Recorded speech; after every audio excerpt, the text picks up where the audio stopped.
आप लोगों को बता दें कि खेसारी भैया का आज रिलीज हुआ हल्का साउंड को मैंने फुल साउंड में बजाकर पूरा एंजॉय किया और आप लोगों को बताने वाला हूं कुछ खास जानकारी, क्योंकि गाना भौकाल मचाना स्टार्ट कर दिया है मेरे भाई, तहलका होने लगा है। तो क्या तहलका हो रहा है, वीडियो को अंत तक देखिएगा। चैनल से नहीं जुड़े होंगे सब्सक्राइब करके जरूर जुड़िएगा, छोटा सा वीडियो है, पूरा देख के जाइएगा। चलिए शुरुआत करते हैं आज की जानकारी। तो नमस्कार दोस्तों, मैं आपका दोस्त विशाल, स्वागत है हमारे चैनल विशाल भोजपुरिया जहान में। और खेसारी भैया का आज हल्का साउंड रिलीज हो चुका है ग्लोबल म्यूजिक जंक्शन पे।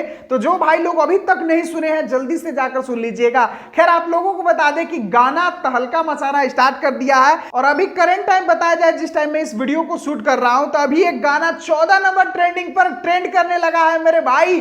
ट्रेंडिंग में अब तहलका मचाना स्टार्ट कर दिया है हल्का साउंड और उम्मीद है कि आप लोगों का दुलार प्यार रहा तो 1 या 2 नंबर पर तो ये गाना शाम तक जरूर आएगा, क्योंकि आप लोगों का इस बार सपोर्ट बहुत ही जबरदस्त मिल रहा है। और गाने पर अभी तक 76,000 लाइक्स हो गए हैं और गाने का रियल टाइम व्यूज का बात किया जाए तो मिलियन पहुंचने वाला है। तो बहुत ही जबरदस्त, बहुत ही तहलका मचा रहा है ये गाना। आप लोगों से बस यही रिक्वेस्ट के लिए इस वीडियो बनाया कि थोड़ा सा और जोर लगाइए, थोड़ा सा जोर लगा दीजिए और शाम तक इस गाने को 1 या 2 नंबर ट्रेंडिंग पर ला दीजिए। बस यही कहने के लिए इस वीडियो को बनाया हूं और उम्मीद है कि आप लोग ऐसा जरूर कीजिएगा। तो चलिए अभी के लिए बस इतना ही, फटाफट जाकर आप लोग गाने पर मेहनत कीजिए। अब मिलते हैं फिर अगले वीडियो में। वीडियो को पूरा देखने के लिए सभी दोस्तों को दिल से धन्यवाद।